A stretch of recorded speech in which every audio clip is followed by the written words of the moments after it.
The crystal chandeliers of the Peninsula Hotel ballroom cast dancing shadows across 200 shocked faces.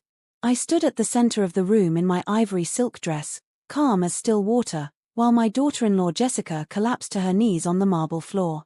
"Please," she sobbed, mascara streaming down her carefully contoured cheeks. "Please, Mom, I didn't mean any of it. I was stressed. I was wrong. Please don't do this." My son David stood frozen beside her, his face ashen. Around us, guests who had come for what they thought would be David's 40th birthday celebration whispered and stared. Some held up their phones, recording every moment. I looked down at Jessica, the woman who had called me an old hag and told me to die just 3 months earlier, and felt nothing but profound peace.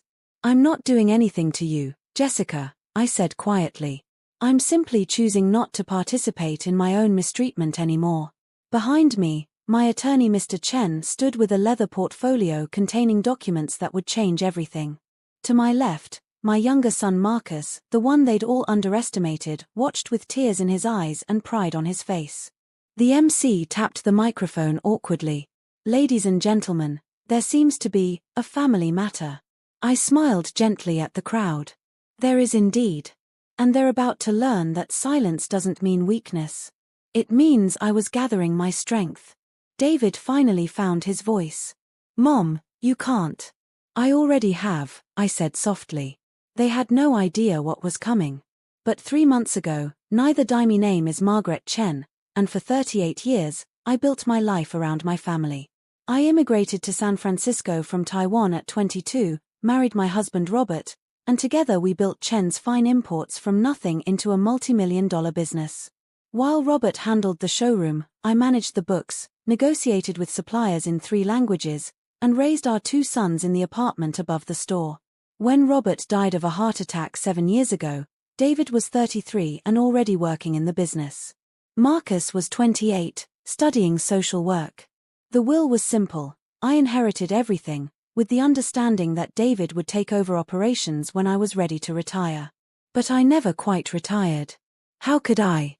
Chen's was my life's work, my connection to Robert, my purpose. David ran the day-to-day operations brilliantly, expanding into online sales and trendy furniture lines that brought in younger customers. But I still came in 3 times a week, still handled our relationships with suppliers in Asia, still kept my hand on the pulse of the business Robert and I had birthed. That was my first mistake, staying involved when my daughter-in-law wanted me gone. Jessica Park had married David 5 years ago in a wedding that cost more than our first year's revenue. She was beautiful, ambitious, and always perfectly dressed. She worked in tech marketing and talked constantly about disruption and scaling and optics. At first, I tried to like her. I invited her to lunch, offered to teach her about the business, welcomed her into our family traditions. She smiled to my face and complained to David behind my back. "Your mother is so old-fashioned," I overheard her say once. "Those pearls she always wears. So dated. And why does she insist on speaking Chinese with the suppliers? We should hire someone younger who understands modern business." I said nothing. I told myself she was young, ambitious, finding her place in the family. I told myself David would set boundaries. He didn't. Instead, over the years, I watched my role diminish. David stopped including me in meetings. Jessica decorated their new Pack Heights townhouse without asking for a single family heirloom. At holidays, she served catered food instead of the traditional dishes I'd offered to make, waving away my suggestions with a tight smile. "We're doing a more contemporary Thanksgiving this year, Margaret." She called me Margaret, never Mom. Not once in 5 years. Marcus saw it all and fumed. "She's pushing you out," he said during one of our weekly dim sum lunches. "And David's letting her." "He loves her," I said quietly. "A son should put his wife first.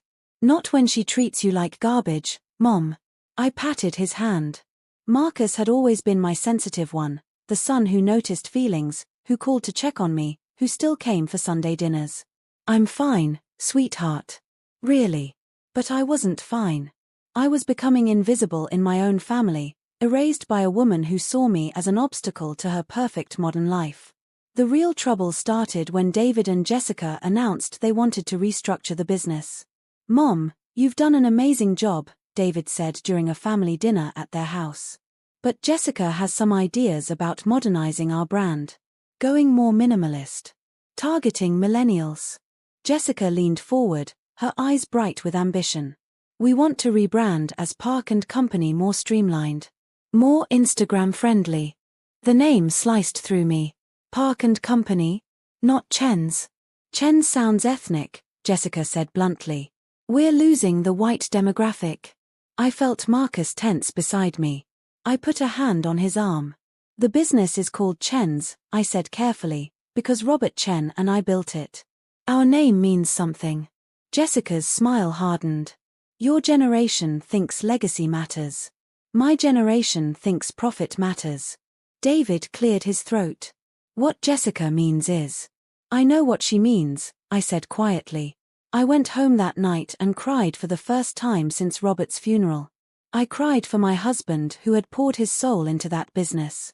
I cried for the daughter-in-law who would never love me. I cried for my son who was too blind to see what he was losing. But I didn't fight. I never fought. That was my second mistake. David's 39th birthday party was held at their townhouse on a warm Saturday evening in July. Jessica had hired caterers, a bartender, and a photographer to document every moment for their social media. The house was filled with their friends from tech and finance, young, beautiful people in expensive casual clothes who talked about startups and Tahoe ski trips. I arrived with a homemade cake, Robert's recipe for pineapple upside-down cake that David had loved since childhood. I'd spent all afternoon making it perfect. Jessica met me at the door, her face tight with annoyance. "Oh, Margaret. You brought a cake." "David's favorite," I said, smiling. "We have a dessert bar from Craftsman and Wolves." She glanced at my Tupperware container with barely concealed disdain. "But I guess we can put it in the kitchen." She took it from my hands and disappeared. I never saw that cake again. The party was loud and crowded. I knew no one except Marcus, who arrived late from a crisis at the group home where he worked. I stood near the window, holding a glass of wine, watching my son laugh with friends who didn't know I existed. Then I heard Jessica's voice from the kitchen, loud and sharp. I told David's mother not to come, but she showed up anyway with some pathetic homemade cake like we're in the 1950s. Her friends laughed. "How much longer do you have to deal with her?" one asked. "God, I don't know. She won't retire. She won't let go. She comes into the store and confuses the staff with her traditional methods. David's too nice to push her out, but honestly, she's killing our vibe." My hands went cold. I set down my wine glass carefully. "She's just so old," Jessica continued. "Like, she wears the same pearl earrings every day. She speaks Chinese on the sales floor. Customers find it weird. We're trying to build a luxury brand, and she's serving grandmother energy." More laughter. I turned to leave quietly, but Jessica emerged from the kitchen at that exact moment and saw me standing there. Our eyes met. She knew I'd heard every word. For 1 second, just one, I saw something like guilt flicker across her face. Then it hardened into defiance. "Oh, Margaret," she said loudly, so everyone could hear. "I didn't see you there." The room went quiet. People turned to look. I should have left. I should have walked out with dignity. But something in her eyes, the challenge, the smugness, the absolute certainty that I would do nothing, kept me frozen. David appeared from the hallway. "Mom, you made it." He hugged me, oblivious to the tension crackling through the room. Jessica walked over, her smile bright and cruel. She stood between me and my son, claiming her territory. "Margaret brought a homemade cake," she announced to the room. "Isn't that sweet?" The way she said sweet made it an insult. "I put it in the compost bin," she added.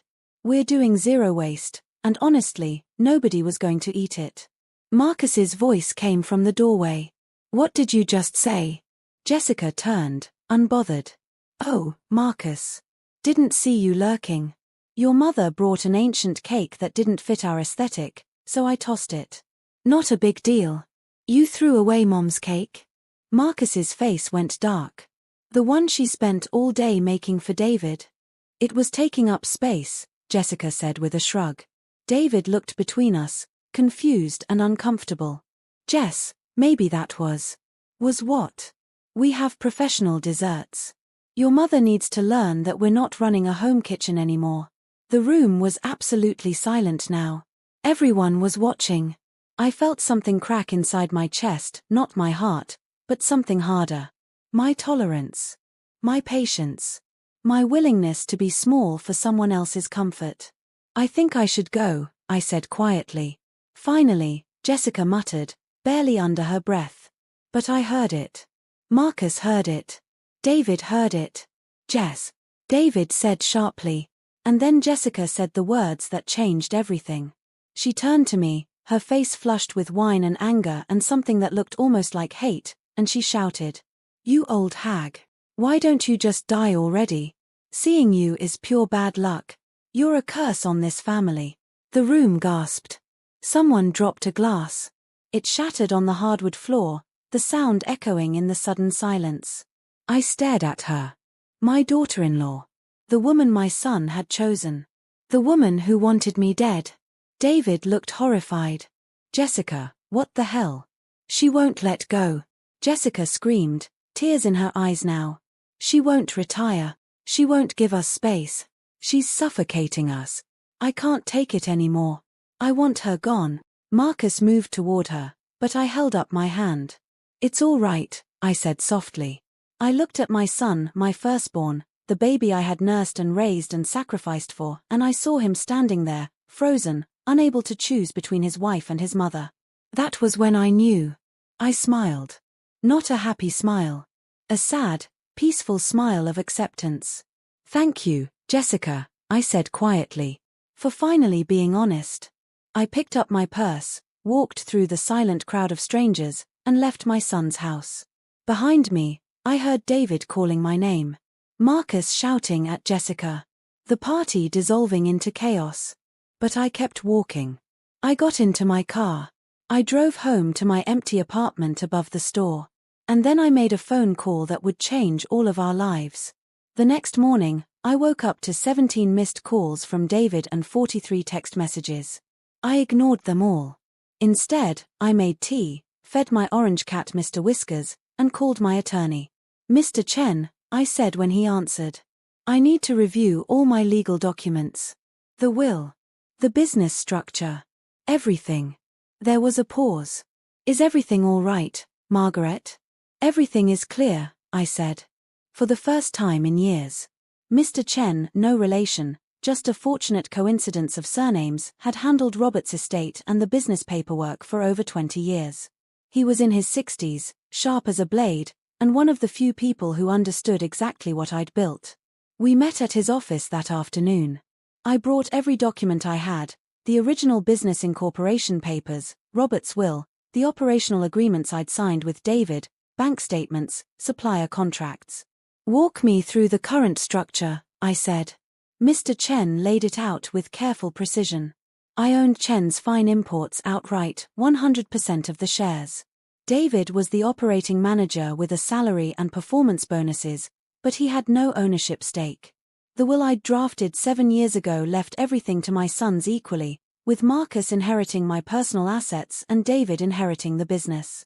But these operating agreements, Mr. Chen said slowly, give David significant control over daily decisions. "You've essentially stepped back from active management. Can I revoke that? You own the company. You can do anything you want." I sat back in the leather chair. "What if I want to retire? Sell the business entirely?" Mr. Chen's eyebrows rose. "That would be your right. But David has built his career around this company. It would be devastating to him. More devastating than his wife telling me to die." The attorney's face softened. "Ah. So that's what this is about." I told him everything.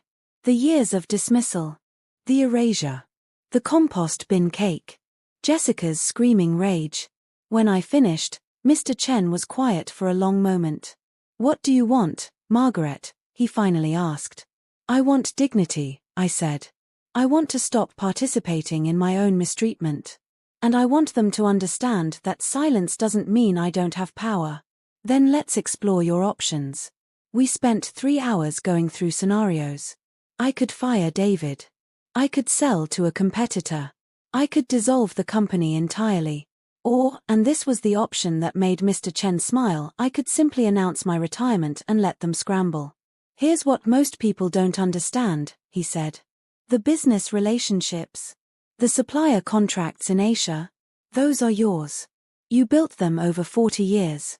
They're personal relationships, not transferable assets. If you retire and take those relationships with you, the business loses its foundation. I finished. Exactly. David can run operations, but without your supplier network, your industry reputation, your personal connections, he'd be starting from scratch. At much higher costs. I felt something dark and satisfying settle in my chest. Not revenge. Justice. There's more, Mr. Chen continued. You own this building. The store occupies the ground floor. Your apartment is upstairs. If you wanted to sell the building, David would have to relocate the business. And relocating a furniture showroom in San Francisco?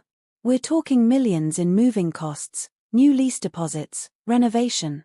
I sat with that information, turning it over like a jade stone, examining every angle. I don't want to destroy him, I said finally. He's still my son. But you want him to understand what he's been taking for granted. Yes. Then here's what I suggest, Mr. Chen said, leaning forward. We plan your retirement. Carefully, thoroughly, legally bulletproof. You announce it publicly, on your terms, in a setting where they can't argue or manipulate. You make it clear you're stepping back from the business and from them. And then, only if they come to you with genuine remorse and changed behavior, you consider what relationship you might want going forward. It was perfect. It was clean. It was dignified. But there's one more thing you should consider, Mr. Chen said carefully. Your younger son. Marcus. What about him? He's been the one who sees you, supports you, respects you. Have you thought about including him in your future plans? I hadn't. Marcus had chosen social work over business. He lived in a modest apartment in the outer Sunset, drove a 10-year-old Toyota, and spent his days helping traumatized kids. I'd always been proud of him, but I'd never thought to involve him in Chen's. He doesn't want the business, I said. Maybe not. But does he want a relationship with his mother that doesn't involve watching her be mistreated? The question landed like an arrow. Over the next week, I met with Marcus 3 times. I told him everything, not just Jessica's outburst, but years of small cruelties, erasures, dismissals. I cried. He cried. We held hands across dim sum table and began to plan. I want to support you, Mom, Marcus said. Whatever you decide. But please stop letting them treat you like this. I'm not going to, I promised. Marcus had an idea. David's 40th birthday is in 3 months. They're planning some big party. What if you made your announcement there? At David's party? Think about it. All their friends. Their social media audience. Everyone who thinks they're this perfect power couple. You stand up, calm and dignified, and you announce you're retiring. Selling the building. Taking your supplier relationships and starting something new, or just stepping away entirely. Let them scramble in front of everyone. It was petty. It was public. It was perfect. But I need to be smart about this, I said. I can't just show up and drop a bomb. I need leverage. That's when Marcus reminded me about Auntie Ju. Auntie Ju wasn't really my aunt, she was Robert's cousin's wife, a formidable woman in her 70s who ran a furniture import empire in Taiwan. She and I had maintained close contact over the years, and she'd been asking for a decade when I'd come work with her in Taipei. What if you didn't just retire? Marcus said slowly. What if you had somewhere better to go? I called Auntie Ju that night. Within 48 hours, she'd offered me a consulting position with her company, flexible schedule, generous salary, a beautiful apartment in Taipei with a view of the mountains. You should have come years ago, she scolded. Why you stay with ungrateful children? I'm not staying anymore, I told her. Everything fell into place. Mr. Chen drafted legal documents. I opened a new bank account. I contacted real estate agents about selling the building. I had medical records transferred and began researching international movers. And I said nothing to David. He kept calling, texting, showing up at the store looking haggard and guilty. Mom, please, we need to talk. Jessica is sorry. She was drunk. She didn't mean it. I'm sure she didn't, I said calmly. How is the store running? He looked confused by my pleasantness. It's fine. But Mom, about the party. I hope you have a wonderful birthday, David. Are you coming? I smiled. I wouldn't miss it. He looked relieved. He thought I'd forgiven them. He thought everything would go back to normal. Jessica, meanwhile, sent me one text. I'm sorry I lost my temper. Let's move past this. Not I'm sorry for what I said. Not I was cruel and wrong. Just sorry she lost her temper, as if the problem was her volume, not her venom. I didn't respond. 3 weeks before David's birthday, I did something unexpected. I went shopping. Expensive shopping. I bought a new wardrobe at Neiman Marcus, silk dresses, tailored pantsuits, cashmere scarves. I got my hair styled at a fancy salon in Union Square. I bought new pearl earrings, bigger and more beautiful than my old ones. The saleswoman raised her eyebrows. Special occasion? Retirement party, I said, smiling. Mine. I ran into Jessica at that jewelry store. Pure coincidence, or maybe fate. She was with 2 of her tech friends, laughing over champagne while a salesman showed them tennis bracelets. She saw me across the showroom and her smile faltered. I waved. Friendly. Calm. She whispered something to her friends and walked over, her expression careful. Margaret. Shopping. Treating myself, I said pleasantly. I've decided to invest more in my own happiness. Something flickered in her eyes. Uncertainty? Fear? That's good, she said carefully. David mentioned you've been distant lately. Have I? I examined a pair of emerald earrings. I've actually been very busy. Lots of planning. Planning. My future. I smiled at her. It's exciting, really. All these new possibilities opening up. She didn't know what to say. She wasn't used to me being unbothered. Happy, even. Well, she said finally, I hope you'll come to David's party. It would mean a lot. Oh, I'll be there, I promised. I have something special planned. I bought the emerald earrings. $8,000. I'd never spent that much on myself in my entire life. Jessica watched me sign the receipt with wide eyes. See you at the party, I said sweetly, and walked out with my shopping bags held high. Behind me, I heard her friend whisper, I thought you said she was poor. She's not, Jessica said slowly. She owns everything. It was the first time I'd heard fear in her voice. Good, the Peninsula Hotel ballroom was decorated like a tech launch party, all white and silver, with David's face projected on screens around the room. Jessica had invited 200 people, David's business contacts, their social circle, influencers who could boost their brand. She'd also hired a professional photographer and a videographer to livestream the event. Perfect. I arrived 30 minutes after the party started, wearing my new emerald silk dress and those $8,000 earrings. My hair was elegantly styled, my makeup professionally done. I looked like money. Like power. Like a woman who knew exactly who she was. Marcus met me at the entrance, looking sharp in a tailored suit. You ready, Mom? I've been ready for 3 months. Mr. Chen waited inside with his leather portfolio. Everything was in order. David saw me first. His face lit up with relief. Mom, you came. He hugged me tightly. You look amazing. Thank you, sweetheart. Happy birthday. Jessica appeared at his elbow, her smile tight. She'd seen my dress, my earrings, the way people were looking at me. Margaret. So glad you could make it. I wouldn't miss this for anything, I said warmly. The party flowed around us. Speeches were made. Champagne was poured. David stood on the small stage, thanking everyone for coming, talking about the business, his wonderful wife, his exciting future. He didn't mention me once. That was fine. I would mention myself. As the dessert course was served, a massive cake from some trendy bakery, certainly not homemade, I nodded to Mr. Chen. He approached the event coordinator and whispered something. A moment later, the MC tapped the microphone. Ladies and gentlemen, we have one more speaker this evening. Please welcome Margaret Chen, David's mother and founder of Chen's Fine Imports. The room applauded politely. David looked surprised but pleased. Jessica's smile went rigid. I walked to the stage in my emerald dress and took the microphone. Thank you all for celebrating my son tonight, I began, my voice clear and steady. David is 40 years old today. When I was 40, my husband Robert and I were building our business from nothing. We worked 18-hour days. We sacrificed everything. We believed in family, in legacy, in honoring the people who came before us. The room was politely attentive. David smiled, thinking this was a loving tribute. I've spent the last 7 years since Robert died trying to honor that legacy while also making space for the next generation. I stepped back. I gave David control. I tried to be invisible so he and his wife could build their vision. Jessica shifted uncomfortably.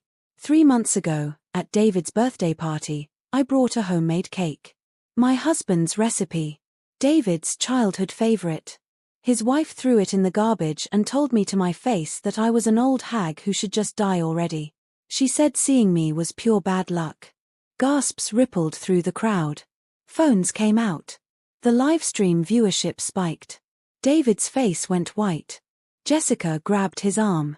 I went home that night, I continued calmly, and I realized something.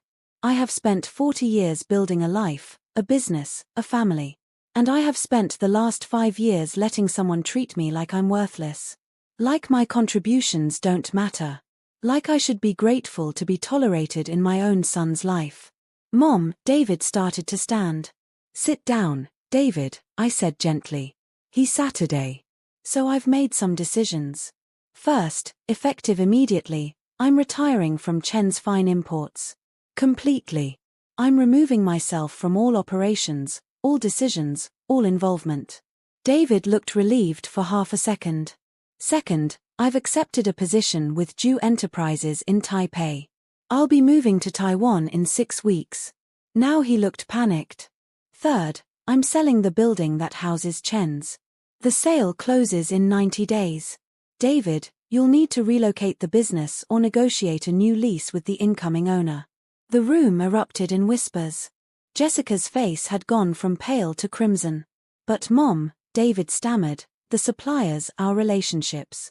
Are my relationships, I said calmly. I've spent 40 years building trust with manufacturers and importers across Asia. Those relationships are personal, not transferable. When I leave, they leave with me. Mr. Chen stepped forward and handed me a document. I held it up. This is a list of every supplier contract that exists because of my personal relationships and reputation. 90% of your inventory pipeline. If you want to maintain those relationships, you'll need to renegotiate directly with each supplier at current market rates, without the family discounts I've maintained for decades. Jessica exploded. You can't do this. You're sabotaging us. I looked at her calmly. I'm doing exactly what you wanted, Jessica. I'm leaving. I'm getting out of your way. You said you wanted me gone. Now I'm gone. But the business. The business will be fine if David is as brilliant as you both claim. He'll just have to build it himself. Like Robert and I did. From scratch. Marcus stood up from his seat in the back. And for the record, he called out, I'm going with Mom. Someone should make sure she's celebrated and supported in her new life. David looked between us, devastated. Marcus, you can't. I can, Marcus said firmly. I'm a social worker. I can work anywhere. And I choose to work somewhere I'm valued. The room was absolutely silent except for the clicking of camera phones. Jessica's veneer cracked completely. She rushed toward the stage. You bitter old woman. You're doing this out of spite. Because I hurt your feelings. No, I said softly. I'm doing this because I deserve dignity. And you taught me that I'll never get it from you. She kept coming, her face twisted with rage and panic. David. Stop her. She's taking everything. David stood frozen, torn between his wife's hysteria and his mother's calm dignity. And that's when Jessica fell to her knees in front of the stage, makeup running, voice breaking. "Please," she sobbed. "Please, Mom, I didn't mean any of it. I was stressed. I was wrong. Please don't do this." The crowd was recording everything.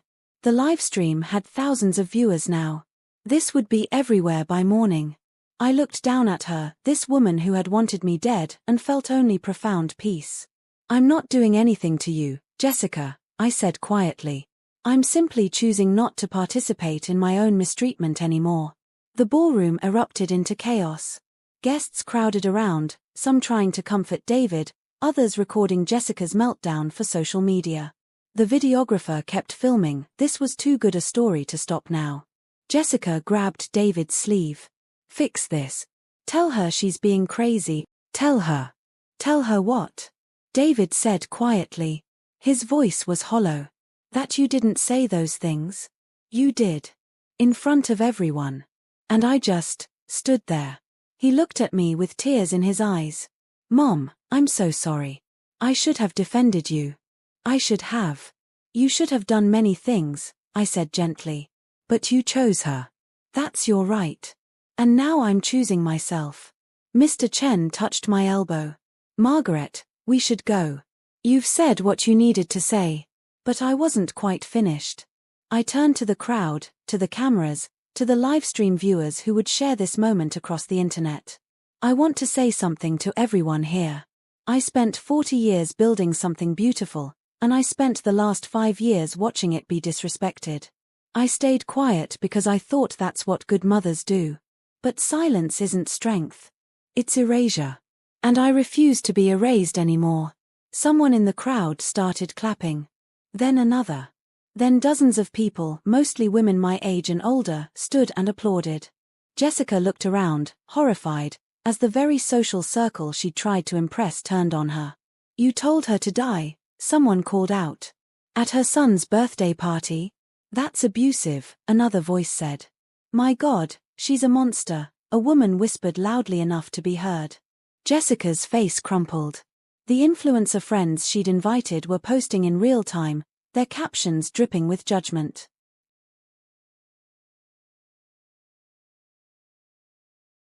He put his head in his hands and cried. My son, my firstborn, broken by his own choices. I reached across the table and took his hand. "If you want a relationship with me," I said quietly, "it has to be real. Not based on what I can give you. Not contingent on me staying small. Real." "I want that," he said desperately. "I do." "Then prove it. Not today. Not this week. But over time. Show me that you've learned what matters. And maybe, when I'm settled in Taiwan, you can visit. We can have dim sum. We can start again." "What about Jessica?" I let go of his hand. "That's between you and her.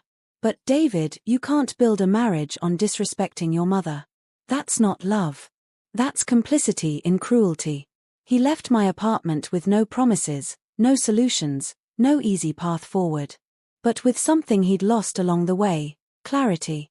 6 weeks later, I stood on the terrace of my new apartment in Taipei, watching the sun rise over the mountains. My orange cat Mr. Whiskers was already thriving in his new home, chasing geckos and lounging in sunbeams. The apartment was small but perfect, modern, bright, with a view that took my breath away every morning. Auntie Ju had welcomed me like family, giving me interesting projects and complete flexibility. I was consulting on supplier relationships, yes, but also painting again, taking Mandarin poetry classes, exploring night markets with new friends. I was living. Marcus had come with me for the first month, helping me settle in before returning to San Francisco. He'd found a new job at an international nonprofit and was already planning to relocate to Taiwan permanently next year. "Mom, you're glowing," he'd said before leaving. "I haven't seen you this happy in a decade." He was right.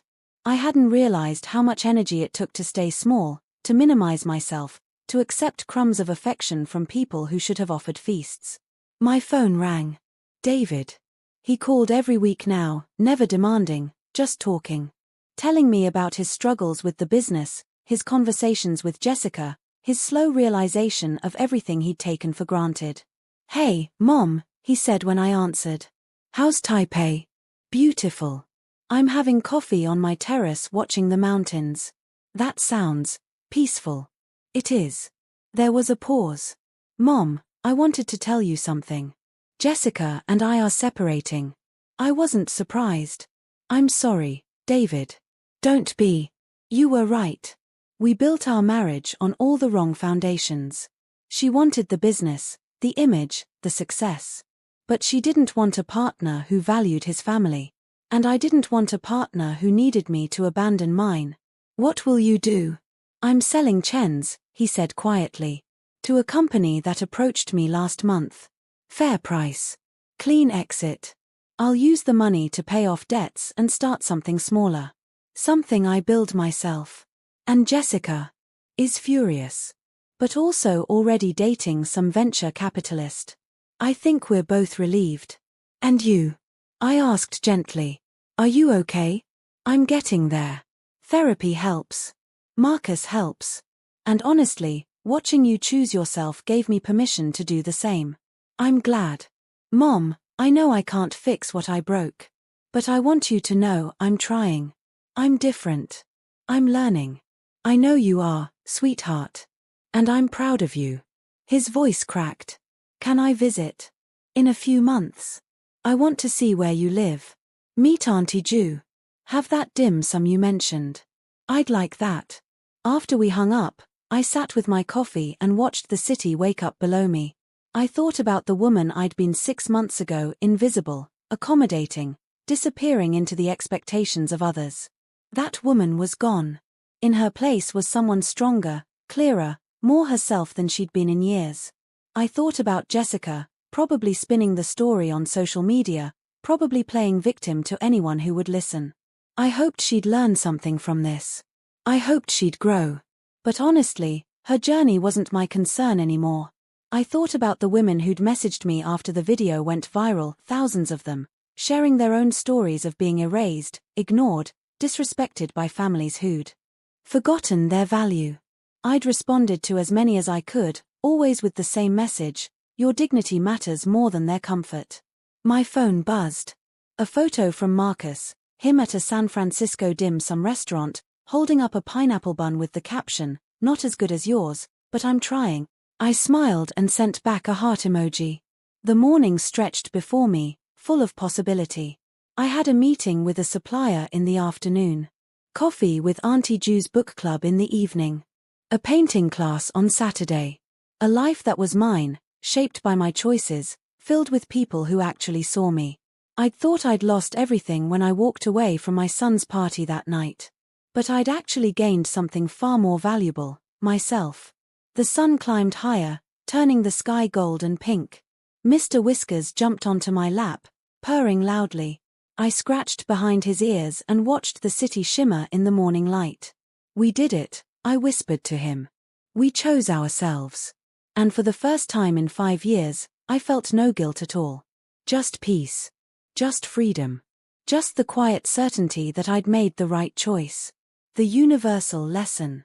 Sometimes the most powerful thing a woman can do is simply stop participating in her own erasure. Not with anger. Not with revenge. Just with clear-eyed dignity and the recognition that her presence in other people's lives is a gift, not an obligation. You don't have to shrink yourself to make others comfortable. You don't have to accept cruelty to keep the peace. You don't have to give up your own life to serve people who don't value you. Your dignity is not negotiable. Your worth is not determined by how much you sacrifice. And sometimes the most loving thing you can do for yourself and for those who've forgotten your value is simply to walk away. Let them learn what they lost when you're no longer there to be taken for granted. And let yourself discover who you are when you're no longer living small. That's not selfishness. That's survival. That's strength. That's self-love. And that's a lesson worth learning at any age.